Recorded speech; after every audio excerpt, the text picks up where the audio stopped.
ദൃശ്യപ്രപഞ്ചത്തിൽ മനുഷ്യരാശി ഇതുവരെ കണ്ടുപിടിച്ചിട്ടുള്ള ബഹിരാകാശ വസ്തുക്കളിൽ വെച്ച് ഏറ്റവും നിഗൂഢമായ വസ്തു ഏതാണെന്ന് ചോദിച്ചാൽ നമ്മൾ ആദ്യം ഓർക്കുന്നത് ബ്ലാക്ക് ഹോൾസിനെ ആയിരിക്കും. ഭൗതികശാസ്ത്രത്തിൽ മനുഷ്യൻ ഇതുവരെ മനസ്സിലാക്കിയ സകല നിയമങ്ങളെയും നിസ്സാരമായിട്ട് തകർക്കുന്ന അത്ഭുത വസ്തുക്കളാണ് ബ്ലാക്ക് ഹോൾസ്. ഇവ ഗുരുത്വാകർഷണ ബലമെന്ന വിചിത്രമായ പ്രതിഭാസത്തിന്റെ തീവ്രമായ ഉദാഹരണങ്ങളാണ്. തീവ്രമെന്ന് പറഞ്ഞാൽ പ്രപഞ്ചത്തിൽ ഏറ്റവും വേഗത്തിൽ സഞ്ചരിക്കുന്ന പ്രകാശത്തിന് പോലും ഇതിന്റെ ഗ്രാവിറ്റിയിൽ നിന്നും രക്ഷപ്പെടാനാകില്ല. ഇത്രയും തീവ്രമായ ബ്ലാക്ക് ഹോൾസിനെ കുറിച്ച് നമ്മൾ അറിഞ്ഞിരിക്കേണ്ട ചില പ്രധാനപ്പെട്ട വസ്തുതകൾ എന്തൊക്കെയാണെന്ന് നമുക്ക് നോക്കാം.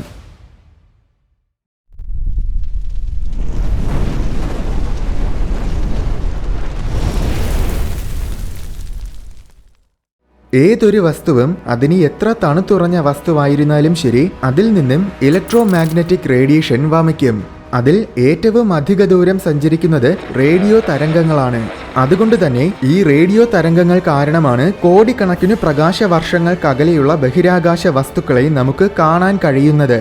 പക്ഷേ ഈ റേഡിയോ തരംഗങ്ങളെ പോലും പുറത്തുവിടാത്ത ബഹിരാകാശ വസ്തുക്കളാണ് ബ്ലാക്ക് ഹോൾസ്. മറ്റൊരു രീതിയിൽ പറഞ്ഞാൽ ഒരു തരത്തിലുള്ള പ്രകാശവും ബ്ലാക്ക് ഹോളുകൾ പുറത്തുവിടാറില്ല.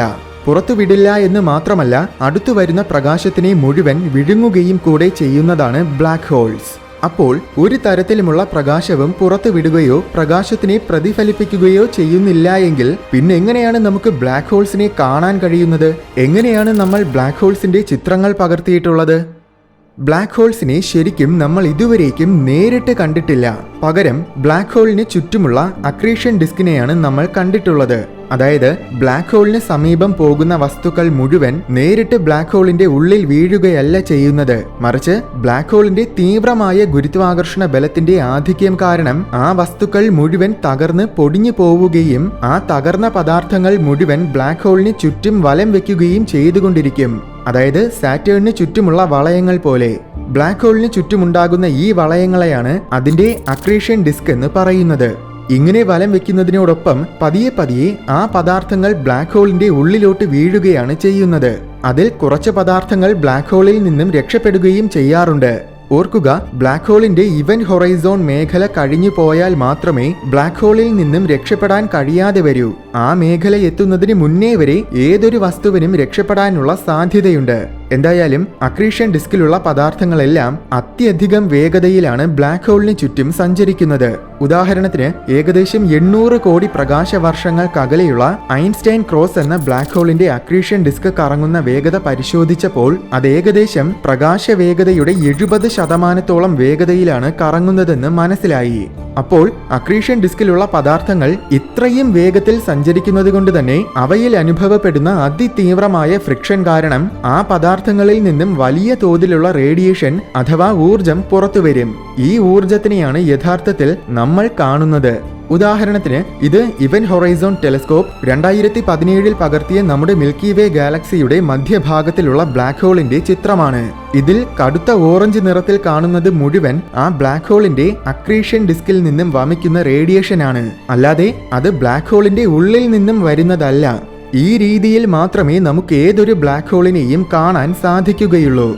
പക്ഷേ എല്ലാ ബ്ലാക്ക് ഹോളുകൾക്കും ഇതുപോലെ അക്രീഷൻ ഡിസ്ക് ഉണ്ടായിരിക്കില്ല. അങ്ങനെ അക്രീഷൻ ഡിസ്ക് ഇല്ലാത്ത ബ്ലാക്ക് ഹോളുകൾ പ്രായോഗികമായും അദൃശ്യമാണ്. അവയെ നമുക്ക് സാധാരണഗതിയിൽ, അതായത് നേരിട്ട് കാണാൻ കഴിയുകയില്ല. പക്ഷേ അവയ്ക്ക് സമീപം ഏതെങ്കിലും നക്ഷത്രങ്ങൾ ഉണ്ടെങ്കിൽ ബ്ലാക്ക് ഹോളിന്റെ ശക്തമായ ഗുരുത്വാകർഷണ ബലത്തിന്റെ ആധിക്യം കാരണം ആ നക്ഷത്രം വളരെ വിചിത്രമായ രീതിയിൽ വളരെ വേഗത്തിൽ ഒരു അദൃശ്യ വസ്തുവിനെ വലം വെക്കുന്നതായിട്ട് നമുക്ക് കാണാൻ പറ്റും. അതുമാത്രമല്ല, ഈ അദൃശ്യ വസ്തുവിന്റെ സമീപമെത്തുമ്പോൾ ആ നക്ഷത്രത്തിന്റെ പ്രകാശവും വലിയ രീതിയിൽ മാറുന്നതും നമുക്ക് കാണാൻ സാധിക്കും. മാറുന്നു എന്ന് വെച്ചാൽ പ്രകാശം മങ്ങുകയും ചെയ്യും, പ്രകാശ തരംഗങ്ങളുടെ വേവ് ലെങ്ത് മാറുകയും ചെയ്യും. ഇങ്ങനെ സംഭവിക്കുമ്പോൾ ആ അദൃശ്യ വസ്തു ഒരു ബ്ലാക്ക് ഹോൾ ആണെന്ന് നമുക്ക് തിരിച്ചറിയാൻ കഴിയും. അക്രീഷൻ ഡിസ്ക് ഇല്ലാത്ത അദൃശ്യമായ ബ്ലാക്ക് ഹോളുകളെ കണ്ടുപിടിക്കാൻ ഇനി മറ്റൊരു മാർഗവും കൂടെയുണ്ട്. അത് ഗ്രാവിറ്റേഷണൽ ലെൻസിംഗ് എഫക്റ്റ് എന്ന പ്രതിഭാസമാണ്. അതായത് ബ്ലാക്ക് ഹോൾസിന്റെ ശക്തമായ ഗ്രാവിറ്റി കാരണം അതിന് ചുറ്റുമുള്ള സ്പേസ് ടൈം അഥവാ ബഹിരാകാശം വരെ വളയപ്പെടും. അപ്പോൾ ബ്ലാക്ക് ഹോൾസിന്റെ പിന്നിലുള്ള വസ്തുക്കളിൽ നിന്നും വരുന്ന പ്രകാശം ബ്ലാക്ക് ഹോളിന്റെ ചുറ്റുമുള്ള വളഞ്ഞ ബഹിരാകാശത്തിലൂടെ സഞ്ചരിച്ച് ബ്ലാക്ക് ഹോളിന്റെ മുന്നിലെത്തും. അങ്ങനെ വരുന്ന പ്രകാശത്തിനെ നമ്മൾ ഡിറ്റക്ട് ചെയ്യുമ്പോൾ ആ പ്രകാശത്തിന്റെ തീവ്രത താൽക്കാലികമായി കൂടുന്നതായും ആ വസ്തുവിന്റെ സ്ഥാനം മാറുന്നതായുമൊക്കെ നമുക്ക് തോന്നാറുണ്ട്. ഇത് ബ്ലാക്ക് ഹോളിന് ചുറ്റും മാത്രമല്ല, മറ്റ് ബഹിരാകാശ വസ്തുക്കൾക്ക് ചുറ്റിലും ഗ്രാവിറ്റേഷണൽ ലെൻസിംഗ് പ്രതിഭാസം സംഭവിക്കാറുണ്ട്. പക്ഷേ മറ്റ് ബഹിരാകാശ വസ്തുക്കൾക്ക് ചുറ്റിലും, ഉദാഹരണത്തിന് ഒരു നക്ഷത്രത്തിന് ചുറ്റും ഗ്രാവിറ്റേഷണൽ ലെൻസിംഗ് സംഭവിക്കുകയും പിന്നിലുള്ള വസ്തുവിൽ നിന്നും വളഞ്ഞു വരുന്ന പ്രകാശം നമ്മൾ കാണുകയും ചെയ്യുമ്പോൾ അതിനോടൊപ്പം അങ്ങനെ പ്രകാശം വളഞ്ഞു വരാൻ കാരണമായ വസ്തുവിനെ, അതായത് മുന്നിലുള്ള നക്ഷത്രത്തിനെയും കൂടെ നമുക്ക് കാണാൻ പറ്റും. എന്നാൽ ഒരു ബ്ലാക്ക് ഹോളിന് ചുറ്റും ലെൻസിംഗ് സംഭവിക്കുമ്പോൾ അദൃശ്യമായ എന്തോ ഒരു വസ്തുവിന് ചുറ്റും പ്രകാശം വളഞ്ഞു വരുന്നതായിട്ടായിരിക്കും നമുക്ക് തോന്നുന്നത്. അപ്പോൾ അവിടെ ഒരു ബ്ലാക്ക് ഹോളിന്റെ സാന്നിധ്യമുണ്ടെന്ന് നമുക്ക് ഊഹിക്കാനാകും. പക്ഷേ വളരെ അപൂർവമായിട്ട് മാത്രമേ, അപൂർവമെന്ന് പറയുന്നതിനേക്കാൾ യാദൃച്ഛികമായിട്ട് മാത്രമേ ഈ രീതിയിൽ നമുക്ക് ബ്ലാക്ക് ഹോൾസിനെ കണ്ടുപിടിക്കാൻ കഴിയുകയുള്ളൂ. കാരണം നമുക്ക് കാണാൻ കഴിയുന്ന തരത്തിൽ ബ്ലാക്ക് ഹോളിന്റെയും അതിന് പിന്നിലുള്ള വസ്തുവിന്റെയും സ്ഥാനം കൃത്യമായിട്ട് ക്രമീകരിക്കപ്പെടുകയും അങ്ങനെ ക്രമീകരിക്കപ്പെടുന്ന കൃത്യമായ സമയത്തിൽ തന്നെ നമ്മൾ ആ കൃത്യമായ ദിശയിലേക്ക് നോക്കുകയും കൂടെ ചെയ്താൽ മാത്രമേ ആ ബ്ലാക്ക് ഹോളിനെ നമുക്ക് കാണാൻ കഴിയൂ. ഇതിനൊക്കെ പുറമെ gravitational waves, gamma ray burst detection, spaghettification, അങ്ങനെ വേറെയും ചില രീതികളിലും കൂടെ നമുക്ക് ബ്ലാക്ക് ഹോൾസിന്റെ സാന്നിധ്യം മനസ്സിലാക്കാനാകും. പക്ഷേ നിർഭാഗ്യവശാൽ ആ രീതികളിലൂടെ കണ്ടുപിടിക്കുന്ന അടയാളങ്ങൾ ഒരുപക്ഷെ ബ്ലാക്ക് ഹോൾസിന്റേതായിരിക്കാമെന്ന് നമുക്ക് ഊഹിക്കാൻ മാത്രമേ കഴിയൂ. അല്ലാതെ അതൊരു ബ്ലാക്ക് ഹോൾ തന്നെയാണെന്ന് നമുക്ക് ഉറപ്പിച്ചു പറയാനാകില്ല. ബ്ലാക്ക് ഹോൾസ് രൂപം കൊള്ളുന്നത് എങ്ങനെയാണ്? ഒരു ബ്ലാക്ക് ഹോൾ രൂപം കൊള്ളാൻ എത്രമാത്രം കാലമെടുക്കും? ഒരു പ്രത്യേകതരം സന്തുലിതാവസ്ഥയിലാണ് നക്ഷത്രങ്ങൾ നിലനിൽക്കുന്നത്. അതായത് എല്ലാ നക്ഷത്രങ്ങളുടെയും ഉള്ളിൽ അവയുടെ കോർ ഭാഗത്തിൽ ഫ്യൂഷൻ റിയാക്ഷൻ എന്ന പ്രക്രിയ നടക്കുന്നുണ്ട്. ഈ പ്രവർത്തനം കാരണമുണ്ടാകുന്ന ഊർജം ആ നക്ഷത്രത്തിനെ മുഴുവൻ ഉള്ളിൽ നിന്നും പുറത്തോട്ട് തള്ളുന്നുണ്ട്. അതേസമയം തന്നെ ആ നക്ഷത്രത്തിന് ഗുരുത്വാകർഷണ ബലവുമുണ്ട്. ഈ ഗ്രാവിറ്റി ആ നക്ഷത്രത്തിനെ മുഴുവൻ അതിന്റെ കേന്ദ്രഭാഗത്തിലേക്ക് വലിക്കും. അങ്ങനെ ഗുരുത്വാകർഷണ ബലവും ഫ്യൂഷൻ റിയാക്ഷനും തമ്മിൽ ഒരു ബാലൻസിംഗ് ഉള്ളതുകൊണ്ടാണ് നക്ഷത്രങ്ങൾ സ്ഥിരതയോടെ നിലനിൽക്കുന്നത്. പക്ഷേ നക്ഷത്രത്തിന്റെ മധ്യഭാഗത്തിലുള്ള ഇന്ധനം, അതായത് ഹൈഡ്രജൻ മുഴുവൻ തീർന്നു പോകുമ്പോൾ മധ്യഭാഗത്തിന് പുറത്തുള്ള ഭാഗങ്ങളിൽ ഫ്യൂഷൻ റിയാക്ഷൻ സംഭവിക്കാൻ തുടങ്ങും. അത് കാരണം ആ നക്ഷത്രം വലിപ്പം വയ്ക്കുകയും ഒരു റെഡ് ജെയിന്റ് നക്ഷത്രമായി മാറുകയും ചെയ്യും. ഒടുവിൽ നക്ഷത്രത്തിലുള്ള സകല ഇന്ധനവും തീർന്നു പോകുമ്പോൾ ഫ്യൂഷൻ റിയാക്ഷൻ നടക്കാതെ വരും. അപ്പോൾ സ്വാഭാവികമായും നേരത്തെ പറഞ്ഞ ഗ്രാവിറ്റിയും ഫ്യൂഷൻ റിയാക്ഷനും തമ്മിലുള്ള ബാലൻസിംഗ് തകരാറിലാവുകയും ഗ്രാവിറ്റി ജയിക്കുകയും ചെയ്യും. അനന്തരഫലമായി കോർ ഭാഗം മുഴുവൻ ചുരുങ്ങാൻ തുടങ്ങും. ഇവിടെ ഇങ്ങനെ സംഭവിക്കുന്ന നക്ഷത്രങ്ങൾ നമ്മുടെ സൂര്യന് സമാനമായ മാസ് ഉള്ളവയാണെങ്കിൽ അവയുടെ പുറംഭാഗം മുഴുവൻ പതിയെ വികസിച്ച് ബഹിരാകാശത്തിലേക്ക് ലയിച്ച് നശിച്ചു പോകും. അവശേഷിക്കുന്ന കോർ ഭാഗമാണെങ്കിൽ ഒരു വൈറ്റ് ഡ്വാർഫ് ആയിട്ട് മാറുകയും ചെയ്യും. എന്നാൽ നമ്മുടെ സൂര്യനേക്കാൾ മാസ് കൂടിയ നക്ഷത്രങ്ങളാണെങ്കിൽ അവയ്ക്ക് വിസ്ഫോടനം സംഭവിക്കുകയാണ് ചെയ്യുന്നത്, അതായത് സൂപ്പർനോവ. ഈ വിസ്ഫോടനത്തിൽ അവയുടെ പുറംഭാഗം മുഴുവൻ ബഹിരാകാശത്തിലേക്ക് ചിതറിപ്പോകും. അവശേഷിക്കുന്ന കോർ ഭാഗം ഒരു ന്യൂട്രോൺ നക്ഷത്രമായിട്ടായിരിക്കും മാറുന്നത്. നമ്മുടെ സൂര്യനേക്കാൾ എത്ര മടങ്ങ് വരെ മാസുള്ള നക്ഷത്രങ്ങൾക്കാണ് ഇങ്ങനെ സൂപ്പർനോവ സംഭവിക്കുന്നതെന്ന് നമുക്ക് കൃത്യമായിട്ട് അറിയില്ല.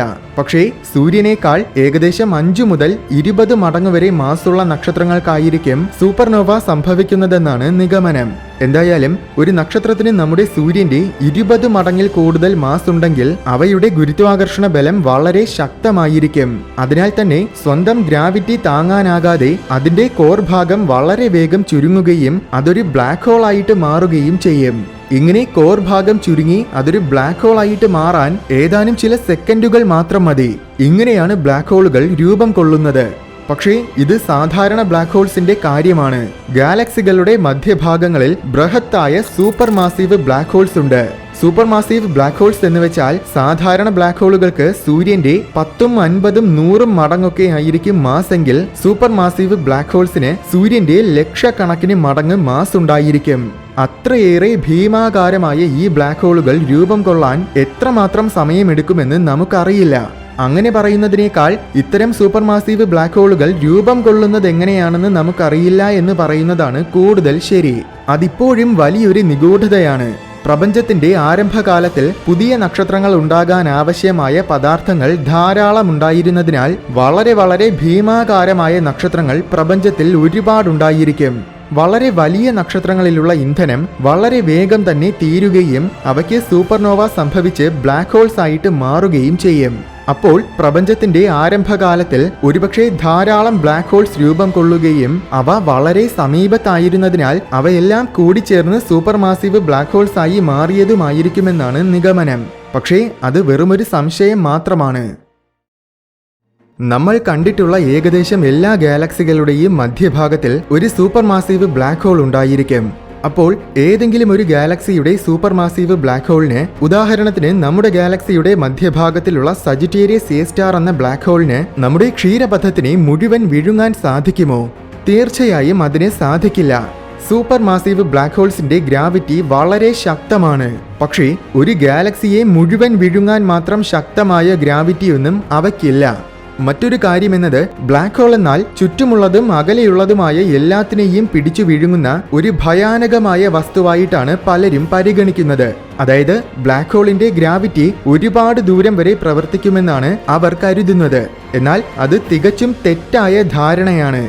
മറ്റു ബഹിരാകാശ വസ്തുക്കളെ പോലെ തന്നെയാണ് ബ്ലാക്ക് ഹോൾസിന്റെയും ഗ്രാവിറ്റി പ്രവർത്തിക്കുന്നത്. എന്തെന്നാൽ ഒരു വസ്തുവിന്റെ മാസ് ആണ് അതിന്റെ ഗ്രാവിറ്റി നിശ്ചയിക്കുന്നത്. മറ്റൊരു രീതിയിൽ പറഞ്ഞാൽ, മാസ് കൂടുന്നതിനനുസരിച്ചാണ് ഒരു ബഹിരാകാശ വസ്തുവിന്റെ ഗ്രാവിറ്റിയും കൂടുന്നത്. ഒരു നക്ഷത്രം പൊട്ടിത്തെറിച്ച് ബ്ലാക്ക് ഹോളായി മാറുന്ന സമയത്തിൽ ആ വിസ്ഫോടനത്തിലൂടെ ഒരുപാട് പദാർത്ഥങ്ങൾ നക്ഷത്രത്തിൽ നിന്നും പുറന്തള്ളപ്പെടുന്നതിനാൽ ആ നക്ഷത്രത്തിന്റെ മാസ് ഒരുപാട് കുറയും. അതിനാൽ തന്നെ അനന്തരഫലമായിട്ടുണ്ടാകുന്ന ബ്ലാക്ക് ഹോളിന്റെ മാസും കുറവായിരിക്കും. അപ്പോൾ യഥാർത്ഥത്തിൽ അത് നക്ഷത്രമായിരുന്നപ്പോൾ അതിന്റെ ഗ്രാവിറ്റി എത്ര ദൂരം പ്രവർത്തിച്ചിരുന്നുവോ അത്ര ദൂരം പോലും അതൊരു ബ്ലാക്ക് ഹോൾ ആയി മാറുമ്പോൾ അതിന്റെ ഗ്രാവിറ്റി പ്രവർത്തിക്കുകയില്ല.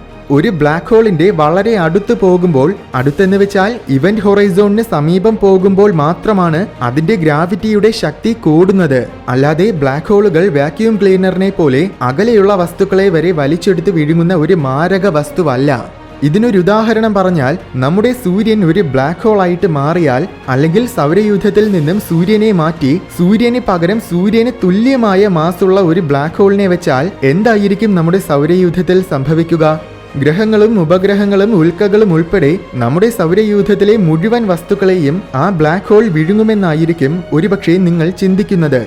എന്നാൽ യഥാർത്ഥത്തിൽ അങ്ങനെ നമ്മുടെ സൂര്യൻ ഒരു ബ്ലാക്ക് ഹോൾ ആയിട്ട് മാറിയാലും സൗരയൂഥത്തിൽ പ്രത്യേകിച്ച് യാതൊരു മാറ്റവും സംഭവിക്കുകയില്ല എന്നതാണ് യാഥാർത്ഥ്യം. കാരണം ബ്ലാക്ക് ഹോൾ ആയിട്ട് മാറുമ്പോഴും അവിടെ ആ ബ്ലാക്ക് ഹോളിന് നമ്മുടെ സൂര്യന് തുല്യമായ മാസ് തന്നെയാണ് ഉള്ളത്. അതിനാൽ തന്നെ അവിടെ ഗ്രാവിറ്റിയിൽ യാതൊരു വ്യത്യാസവും സംഭവിക്കുന്നില്ല. അതുകൊണ്ട് ഗ്രഹങ്ങളും ഉപഗ്രഹങ്ങളും ഉൽക്കകളും ഒക്കെ നേരത്തെ സൂര്യന് ചുറ്റും വലം വെച്ചിരുന്ന അതേ രീതിയിൽ തന്നെ വീണ്ടും ആ ബ്ലാക്ക് ഹോളിന് ചുറ്റും വലം വെച്ചുകൊണ്ടിരിക്കും. നിർഭാഗ്യവശാൽ സൂര്യനില്ലാത്തതുകൊണ്ട് സൗരയൂഥം മുഴുവൻ ഇരുട്ടിലാകും. സൂര്യപ്രകാശത്തിന്റെ അഭാവത്തിൽ ആഹാര ശൃംഖല മൊത്തം തകരുകയും സൂക്ഷ്മജീവികൾക്ക് പുറമെ ഭൂമിയിൽ ഏറ്റവും ഘോരമായ ഒരേ ഒരു ജീവിവർഗം ഒഴികെ ബാക്കി എല്ലാ ജീവജാലങ്ങൾക്കും വളരെ വേഗം വംശനാശം സംഭവിക്കുകയും ചെയ്യും. പക്ഷേ അങ്ങനെ നമ്മുടെ സൂര്യൻ ഒരിക്കലും ഒരു ബ്ലാക്ക് ഹോൾ ആയിട്ട് മാറുകയില്ല. സൂര്യൻ അതിനു വേണ്ടിയിട്ടുള്ള മാസ് ഇല്ല.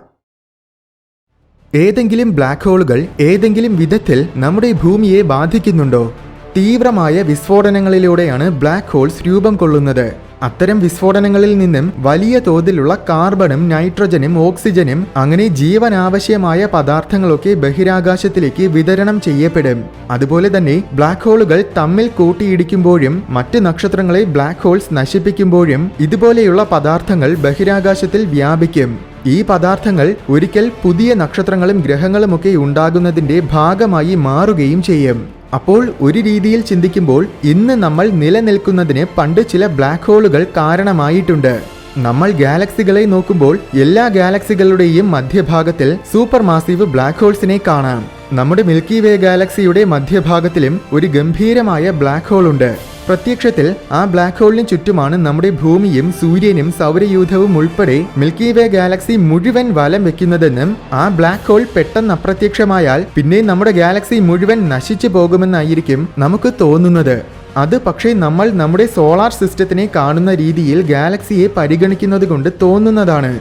അതായത് നമ്മുടെ സൗരയൂഥത്തിലെ 99% മാസും അടങ്ങിയിരിക്കുന്നത് സൂര്യനിലാണ്. അതിനാൽ തന്നെ സൂര്യൻ പെട്ടെന്ന് അപ്രത്യക്ഷമാവുകയാണെങ്കിൽ സൗരയൂഥം മുഴുവൻ തകർന്നു പോകും. പക്ഷേ ഗാലക്സിയെ നോക്കുമ്പോൾ ഗാലക്സിയുടെ മുഴുവൻ മാസിന്റെ വളരെ വളരെ ചെറിയൊരു ശതമാനം മാത്രമാണ് അതിന്റെ മധ്യഭാഗത്തിലുള്ള സൂപ്പർ മാസീവ് ബ്ലാക്ക് ഹോൾ.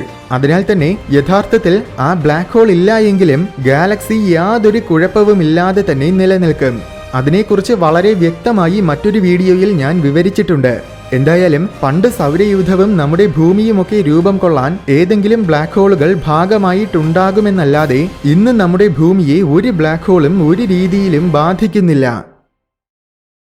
എല്ലാത്തിനും ഒരവസാനമുണ്ടെന്ന് പറയുന്നത് പോലെ ബ്ലാക്ക് ഹോളുകൾക്കും ഒരവസാനമുണ്ടായിരിക്കില്ലേ? ലോക പ്രശസ്തനായ സ്റ്റീഫൻ ഹോക്കിങ്ങിന്റെ നിഗമനമനുസരിച്ച് ബ്ലാക്ക് ഹോൾസും പതിയെ പതിയെ നശിക്കുകയാണ്. പക്ഷേ ബ്ലാക്ക് ഹോളിൽ നിന്നും ഒന്നിനും പുറത്തു വരാൻ കഴിയില്ല എങ്കിൽ പിന്നെ എങ്ങനെയാണ് ബ്ലാക്ക് ഹോളുകൾ നശിക്കുന്നത്? അവ എപ്പോഴും കൂടുതൽ വലുതായിക്കൊണ്ടിരിക്കുകയല്ലേ ചെയ്യേണ്ടത്? സ്പേസ് അഥവാ ശൂന്യാകാശം ശരിക്കും പൂർണ്ണമായും ശൂന്യമല്ല. കാരണം അവിടെ നിരന്തരമായിട്ട് കണികകൾ രൂപം കൊള്ളുകയും വളരെ പെട്ടെന്ന് തന്നെ അവ നശിക്കുകയും ചെയ്യുന്നുണ്ട്. കണികകൾ എപ്പോഴും പാർട്ടിക്കിൾസ് ആൻഡ് ആന്റി പാർട്ടിക്കിൾസ് എന്ന രീതിയിൽ ജോഡികളായിട്ടാണ് രൂപം കൊള്ളുന്നത്. അപ്പോൾ ബ്ലാക്ക് ഹോളിന്റെ ഇവന്റ് ഹൊറൈസോണിന് സമീപം ഇതുപോലെ കണികകൾ ഉണ്ടാവുകയാണെങ്കിൽ ചില സമയങ്ങളിൽ അവ നശിക്കുന്നതിന് മുന്നേ തന്നെ അതിലൊരു കണിക ബ്ലാക്ക് ഹോളിന്റെ ഉള്ളിൽ വീഴാനും മറ്റേ കണിക ബ്ലാക്ക് ഹോളിന്റെ ഗുരുത്വാകർഷണ ബലത്തിൽ നിന്നും രക്ഷപ്പെട്ടു പോകാനും സാധ്യതയുണ്ട്. അങ്ങനെ പോകുന്ന സമയത്തിൽ ആ കണികയിലൂടെ ബ്ലാക്ക് ഹോളിന്റെ ഊർജമാണ് നഷ്ടമാകുന്നത്. ഇങ്ങനെ ഊർജം നഷ്ടമാകുന്നതിനെയാണ് ഹോക്കിംഗ് റേഡിയേഷൻ എന്ന് പറയുന്നത്. ഇങ്ങനെ എപ്പോഴും ഊർജം നഷ്ടമായിക്കൊണ്ടിരിക്കുകയാണെങ്കിൽ സൈദ്ധാന്തികപരമായി ബ്ലാക്ക് ഹോളുകൾ കാലക്രമേണ പൂർണ്ണമായും നശിച്ചു പോകും. പക്ഷേ അങ്ങനെ നശിക്കുന്നുണ്ടെങ്കിലും അത് വളരെ വളരെ വളരെ പതിയെ മാത്രം സംഭവിക്കുന്ന പ്രക്രിയയാണ്. എത്രത്തോളം പതിയെയാണെന്ന് വെച്ചാൽ നമ്മുടെ സൂര്യന് തുല്യമായ മാസ്സുള്ള ഒരു ബ്ലാക്ക് ഹോൾ പൂർണ്ണമായും നശിക്കാൻ ഏകദേശം ഇത്രയും വർഷങ്ങളെടുക്കും. ഇതിൽ 10ന് പിന്നാലെ 64 പൂജ്യങ്ങളുണ്ട്. ഇത് ചെറിയൊരു ബ്ലാക്ക് ഹോളിന്റെ കാര്യമാണ്. ഗാലക്സികളുടെ മധ്യഭാഗത്തിലൊക്കെയുള്ള സൂപ്പർ മാസീവ് ബ്ലാക്ക് ഹോൾസ് നശിക്കാനാണെങ്കിൽ 2 കോടി ഇത്രയേറെ വർഷങ്ങളെടുക്കും. ഇതിൽ 10ന് പിന്നാലെ 100 സീറോസ് ഉണ്ട്. എന്നുവെച്ചാൽ പ്രപഞ്ചത്തിൽ ഏറ്റവും അവസാനം നശിക്കുന്നത് ബ്ലാക്ക് ഹോൾസ് ആയിരിക്കും. പക്ഷേ ഇതൊക്കെ പറയുമ്പോഴും ഹോക്കിംഗ് റേഡിയേഷൻ എന്നത് തൽക്കാലം ഒരു സിദ്ധാന്തം മാത്രമാണെന്ന കാര്യം ഓർക്കുക.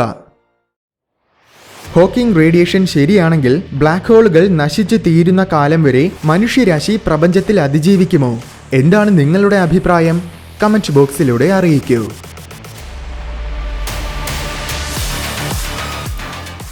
വീഡിയോ ഇഷ്ടമായെങ്കിൽ ലൈക്ക് ചെയ്യണമെന്നും ഇതുപോലെ കൗതുകവും വിജ്ഞാനവും നിറഞ്ഞ കൂടുതൽ വീഡിയോസ് കാണാനായിട്ട് ഈ ചാനൽ മറക്കാതെ സബ്സ്ക്രൈബ് ചെയ്യണമെന്നും ഓർമ്മിപ്പിക്കുന്നു.